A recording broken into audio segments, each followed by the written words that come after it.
Okay students, next हमारे पास क्या है, डिराइविंग अ पॉसिबल फार्मूला, यानी कि डायमेंशन एनालिसिस को यूज़ करके हम कोई भी पॉसिबल फार्मूला कैसे डिराइव कर सकते हैं। इस चीज़ को आप अंडरस्टैंड करेंगे एक एग्जांपल के साथ। और एग्जांपल में आप लोगों के पास क्या है कि आपको एक सिंपल पेंडुलम की एग्जांपल दी गई है कि आपके पास क्या है कि एक सिंपल पेंडुलम है जिसकी लेंथ L है और उसकी जो बॉब है उसका मैस M है, और उसको आप लोगों ने एंगल थीटा के साथ डिस्प्लेस किया है इस जगह तक, और फिर इस तरह आप लोगों ने यहाँ से आके इसको छोड़ दिया है। जब आपने इसको यहाँ पे ले जाके छोड़ दिया है तो ये टू एंड फ्रो मोशन करना शुरू कर देगा इस अपनी मीन पोजीशन के दरमियान में। ये अपनी पूरी जो वाइब्रेशन है वो कितने टाइम में कंप्लीट करता है उसको हम टाइम पीरियड कहते हैं। और यहाँ पे इन्होंने हमसे यही पूछा है कि हम लोगों ने क्या करना है कि derive a relation for the time period of a simple pendulum, यानी जो हमारे पास सिंपल पेंडुलम है उसका टाइम पीरियड हम लोगों ने फाइंड करना है using dimension analysis. The various possible factors on which the time period T में डिपेंड्स आर, यानी कि आपके पास कौन से ऐसे फैक्टर्स हैं जिनके ऊपर आपका टाइम पीरियड डिपेंड कर सकता है। वो कौन से हैं? लेंथ है सिंपल पेंडुलम की, मैस ऑफ द बॉब है, एंगल है थीटा जो कि वो बना रहा है वर्टिकल के साथ। उसके बाद आपके पास क्या है? एक्सेलरेशन ड्यू टू ग्रेविटी है। तो ये कुछ फैक्टर्स हैं जिनके ऊपर सिंपल पेंडुलम का जो टाइम पीरियड है वो डिपेंड कर सकता है। यानी कि हम लोगों ने डायमेंशनल एनालिसिस करना है और इनमें से कौन कौन सा फैक्टर आपके टाइम पीरियड को इफेक्ट कर रहा है, तो हम लोगों ने उसको in the form of formula derive करना है। तो वैसे सबसे पहले तो मैंने आप लोगों को बता दिया है कि time period dependence could be on mass, length, gravity and angle, यानी कि आपका जो भी सिंपल पेंडुलम है उसके ऊपर या तो लेंथ असर कर रही है या मैस असर कर रहा है या फिर ग्रेविटी असर कर रही है डाउनवर्ड डायरेक्शन में। इन सब फैक्टर्स को क्या है कि वो डिपेंडेंस है टाइम पीरियड के ऊपर। उसके बाद हम लोगों के पास क्या है कि जब डिपेंडेंस की बात होती है तो हम उसको प्रोपोर्शनैलिटी के साथ शो कर सकते हैं। हम क्या करेंगे कि time period is proportional to mass power A, length power B, theta power C, angle gravity power D। हम लोगों ने क्या किया है कि जो भी आप लोगों का टाइम पीरियड है उसकी डिपेंडेंस देख ली है कि वो इन सब फैक्टर्स के ऊपर है, तो हम लोगों ने दरमियान में प्रोपोर्शनैलिटी का साइन लगा दिया है। प्रोपोर्शनैलिटी का मतलब एक तरह की डिपेंडेंसी है कि इस साइड वाले जो फैक्टर्स हैं अगर हम उनको चेंज कर रहे हैं तो दैट्स मीन कि टाइम पीरियड के ऊपर फ़र्क पड़ेगा। इसी तरह आप लोगों के पास क्या होता है कि जो आप लोगों के पास कोई भी फिजिक्स में फार्मूला होता है उसमें आपके पास क्या होता है कि एक साइड दूसरी साइड के ऊपर डिपेंड कर रही होती है और दरमियान में आपके पास इसी तरह प्रोपोर्शनैलिटी या इक्वालिटी होती है। अब हम लोगों ने क्या किया है कि अब हम यहाँ पे डायमेंशन एनालिसिस को लगाएंगे। डायमेंशन एनालिसिस को लगाने का मतलब क्या है कि हम दोनों साइडों के ऊपर जिस भी हम फैक्टर के साथ जिस भी फिजिकल क्वांटिटी के साथ डील कर रहे हैं उनकी डायमेंशन को लिख देंगे। यहाँ पे हमारे पास टाइम है तो टाइम की डायमेंशन आपके पास टी हो गई है। मैस है तो मैस की डायमेंशन मैस और उसकी पावर A। लेंथ की डायमेंशन आपके पास L है और उसके बाद थीटा C की डायमेंशन हम कैसे देखेंगे वो यहाँ पे देखते हैं। To find dimension of theta की डायमेंशन को फाइंड करने के लिए आप लोगों को पता है कि जब भी आपके पास कोई सर्कल हो और उसके ऊपर अगर आप एक आर्क जो है वो कंसीडर करें A to B, आप एक डिस्टेंस कंसीडर करें तो आप क्या करते हैं A से सेंटर तक और B से सेंटर तक जो डिस्टेंस होता है वो तो आपके पास पता है रेडियस के इक्वल होगा। तो अगर इस तरह का कुछ हो कि आपके पास S, R और थीटा प्रेजेंट हों तो S is equal to R theta आपके पास एक मैथमेटिकल एक्सप्रेशन है जिसमें आप S की लेंथ को फाइंड कर सकते हैं इन दोनों को आपस में मल्टीप्लाई करके। यहाँ से हम लोग थीटा का जो है वो डायमेंशन निकाल लेंगे। इसमें हम लोग क्या करेंगे कि S है तो ऑब्वियसली ये आप लोगों के पास डिस्टेंस है, दैट्स मीन कि लेंथ की डायमेंशन है इसकी। अगर आप रेडियस की बात करें तो वो भी आपके पास क्या है लेंथ की डायमेंशन में ही आएगा और थीटा एज इट इज़ आपके पास आ जाएगा। और आपको इसको थीटा की डायमेंशन की फॉर्म में यूँ लिख दिया है। अब आप L को यहाँ पे मल्टीप्लाई कर रहे हैं, दूसरी साइड पे ले जाएंगे तो डिवाइड हो जाएगा, लेकिन अब हम लोगों ने इसको वहाँ पे यूज़ करना है तो इसको ऊपर नीचे हम लोग कैंसिल नहीं करेंगे बल्कि हम क्या करेंगे कि L को ऊपर ले जाएंगे माइनस की पावर में और यहाँ पे आके इस चीज़ को रिप्लेस कर देंगे इस चीज़ के साथ। थीटा के साथ हम लोग क्या कर देंगे L की पावर -1 के साथ रिप्लेस कर देंगे। यहाँ पे हम लोगों ने थीटा की जो डायमेंशन निकाली है उस डायमेंशन को हम लोगों ने यहाँ पे मेंशन कर दिया है और ऊपर आपके पास क्या है C है। साथ में आप लोगों के पास क्या है कि ग्रेविटेशनल एक्सेलरेशन है ग्रेविटी, तो उसकी जगह हम लोगों ने एक्सेलरेशन की जो डायमेंशन है वो लगा दिया और ऊपर इसकी पावर D। अब हम लोगों ने क्या किया है कि जो आपका प्रोपोर्शनैलिटी का साइन है उसको इक्वल के साथ चेंज कर दिया है और यहाँ पे कांस्टेंट लगा दिया है और इसको एज इट इज़ लिख लिया है। अब हम दोनों साइड्स पे डायमेंशंस को कंपेयर कर लेंगे। दोनों साइड्स पे डायमेंशन को कैसे कंपेयर कर लेंगे कि अगर यहाँ पे मैथ्स की डायमेंशन की पावर a है तो इस साइड पे आपके पास मैथ्स की डायमेंशन क्या है। तो अगर आप देखें तो यहाँ पे तो आपके पास जस्ट टाइम की डायमेंशन है, मैथ्स की तो कोई डायमेंशन है ही नहीं। दैट्स मीन कि आपके पास अगर दोनों साइडों पे आप डायमेंशंस को इक्वलाइज कर रहे हैं तो आपके पास जो राइट साइड है उसके ऊपर तो मैथ्स की डायमेंशन की पावर a है और इस तरह करके इसको हम लोगों ने लिख दिया है। लेकिन इस साइड पे आपके पास मैथ्स की कोई डायमेंशन नहीं है। दैट्स मीन आप मैथ्स की डायमेंशन का साइन बना के ऊपर पावर 0 बना देंगे।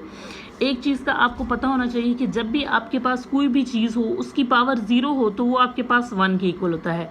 चाहे 2 की पावर 0 हो वो भी आपके पास 1 के इक्वल होगा, चाहे 3 की पावर 0 हो वो भी आपके पास 1 के इक्वल हो जाएगा। तो यहाँ पे आपके पास m की पावर 0 है, दैट्स मीन कि आपके पास 1 है। तो हम यहाँ पे ये तो कह सकते हैं कि 1 मल्टीप्लाई हो रहा है आपके साथ। तो यहाँ पे आप लोगों ने m की पावर 0 लिख लिया है। जब m की पावर आप लोगों ने 0 लिख दिया है और पावर्स को कंपेयर कर लिया है तो आपके पास a इज इक्वल टू 0 आ गया है। नेक्स्ट आप लोगों ने क्या करना है कि आप लोगों ने लेंथ की जो डायमेंशंस हैं उनको देखना है। लेंथ की यहाँ पे आप लोगों के पास एक डायमेंशन क्या है कि इसकी पावर b है। सेकंड आपके पास क्या है, लेंथ की ये डायमेंशन है l-1 और ऊपर पावर आपके पास क्या है c है। और उसके बाद आप यहाँ पे अगर लेंथ की डायमेंशन देखें तो यहाँ पे l है और इसकी पावर क्या है d है।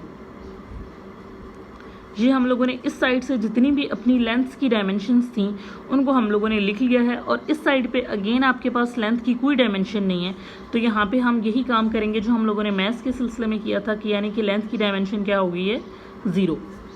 अब हम इस चीज़ को मज़ीद सॉल्व करते हैं। वो कैसे करेंगे कि हम लेंथ की पावर्स को इक्वेट कर लेते हैं। l की पावर b, l की पावर यहाँ से c इसके साथ भी हो जाएगा तो इसके साथ भी हो जाएगा, l की पावर c, l की पावर माइनस c और यहाँ पे l की power d and that is equal to l की पावर 0। ये हम लोगों ने इसको देख लिया है। अब आपके पास l की पावर c और l की पावर माइनस c तो आपस में क्या हो जाएंगे, कैंसिल हो जाएंगे। पीछे आपके पास क्या रह जाएगा, l की पावर आपके पास क्या रह जाएगी b और l की पावर d, ये दोनों चीज़ें आपके पास रहेंगी and that is equal to l की पावर 0। अब हम इन दोनों को एक ही फॉर्म में लिख लेंगे यानी कि l b प्लस d। जब भी आपके पास चीज़ें मल्टीप्लाई होती हैं तो उनकी पावर्स क्या हो जाती हैं, ऐड हो जाती हैं। तो यहाँ पे l की power 0 that is equal to l की पावर 0। अब हम अगेन पावर्स को कंपेयर कर लेंगे, दैट इज़ b प्लस d इज़ इक्वल टू 0। और उसके बाद जो लास्ट चीज़ है वो ये है कि हम लोगों ने क्या देखना है कि जो आपकी टाइम की डायमेंशन है, मैथ्स की डायमेंशन को भी देख लिया है और लेंथ की डायमेंशन को भी देख लिया है। अब हम टाइम की डायमेंशन को अगर देखें तो टाइम का जो फैक्टर है वो आपके पास यहाँ पे एक ही है जिसकी पावर t की पावर क्या है -2d। तो राइट साइड के ऊपर जो आपके पास टाइम की डायमेंशन है दैट इज़ t और उसकी पावर आपके पास क्या है -2d। यहाँ से आप लोगों ने क्या किया है, लेंथ की डायमेंशन को देख लिया है और वो आपके पास क्या है t की पावर -2d। और यहाँ पे आपके पास टाइम की डायमेंशन क्या है 1 है, टाइम की पावर क्या है 1 है। तो इसको हम इस जगह पे आके लिख देंगे इसी तरह +1। अब हम अगेन पावर्स को जब कंपेयर करेंगे तो क्या आ जाएगा, -2d इज़ इक्वल टू 1। तो d is equal to 1 divided by 2 और माइनस का साइन यहाँ पे इस तरह आ जाएगा। अब आप लोगों ने क्या करना है स्टूडेंट्स कि यहाँ से जब d की वैल्यू आ गई है तो यहाँ से आप b की वैल्यू भी फाइंड कर सकते हैं। अगर आप d की वैल्यू को यहाँ पुट करें तो आपके पास b की जो वैल्यू है वो क्या आ जाएगी, b - 1/2 is equal to 0 and b is equal to 1/2। तो आपके पास क्या हो गया कि a की वैल्यू भी निकल आई थी, d की भी वैल्यू निकल आई है और b की भी। अब c की वैल्यू आप कैसे निकालेंगे, c की वैल्यू के लिए अगर आप देखें कि थीटा इज़ इक्वल टू आपके पास क्या है l-1 और ये आपके पास क्या है थीटा की डायमेंशन है, इसकी पावर आपके पास क्या है c है। अब यहाँ से आपके पास क्या हो जाएगा l और अगर आप इसकी पावर को देखें तो यहाँ पे क्या है 1 है, यहाँ पे -1 तो ये हो जाएगा दैट इज़ 0 और यहाँ पे l की पावर 0 और यहाँ पे क्या है c है। अब यहाँ पे आपके पास 0 को जब c के साथ मल्टीप्लाई करेंगे तो ये आपके पास 0 हो जाएगा। तो जो थीटा की डायमेंशन है यहाँ पे वो आपके पास क्या हो जाएगा l की पावर 0 और जब किसी भी चीज़ की पावर 0 होती है तो दैट्स मीन के 1।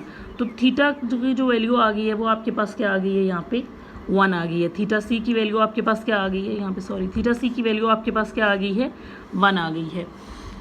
अब आप क्या करेंगे कि इन सारी वैल्यूज़ को जाके पुट कर देंगे इस सब में, ठीक है। तो that is T is directly proportional to mass. ए हमारे पास निकल आया था 0, तो हम यहाँ पे 0 पावर लगा देंगे। लेंथ के ऊपर जो बी था वो हमारे पास निकल आया था 1/2, और जो आपके पास थीटा सी था वो आप लोगों ने निकाल लिया, वो आपके पास क्या है 1। और उसके बाद जो जी है उसके पास ऊपर पावर डी आप लोगों ने निकाली थी -1/2। तो अब हम इन फैक्टर्स को अगर देखें नेक्स्ट के पेज के ऊपर, अगर मैं इसको जाके आप लोगों के लिए करती हूँ कि आपके पास क्या आ गया है, T is directly proportional to mass की पावर क्या है 0 है, लेंथ की पावर आपके पास b थी और b की वैल्यू आपके पास क्या आ गई है 1/2, और थीटा c की जगह आप लोगों ने क्या लिख दिया है 1 लिख दिया है, और उसके बाद आप लोगों ने g की पावर -1/2 लिख दिया है। अगेन प्रोपोर्शनैलिटी को इक्वल के साथ चेंज कर देंगे और कांस्टेंट लगा देंगे, और यहाँ पे आपके पास क्या आ जाएगा, m की पावर 0 है, दैट्स मीन कि ये भी आपके पास क्या है 1 के इक्वल है, लेंथ की पावर 1/2 है, और फिर आपके पास थीटा सी 1 और g की पावर क्या है -1/2। इसको अरेंज कर लेते हैं तो आपके पास क्या आ जाएगा, कांस्टेंट l की पावर 1/2, ये -1/2 है तो दैट्स मीन कि ये डिनोमिनेटर में चला जाएगा और प्लस हो जाएगा। अब 1/2 जब किसी भी चीज़ की पावर हो तो हम क्या करते हैं कि उसको अंडर रूट की फॉर्म में लिख सकते हैं, और यहाँ पे आपके पास क्या आ जाएगा L/G, और यहाँ पे अंडर रूट की फॉर्म में। तो अब आप लोगों ने देख लिया है स्टूडेंट्स कि आपके पास जो टाइम पीरियड है वो इस तरह करके इस तरह अपने फॉर्मूला की फॉर्म में आ गया, T is equal to constant under the root L/G। तो आप लोगों को कुछ भी इन्फॉर्मेशन नहीं थी इनिशियली, लेकिन आप लोगों ने डायमेंशन एनालिसिस को यूज़ करते हुए जो आपका टाइम पीरियड है उसको फाइंड कर लिया है।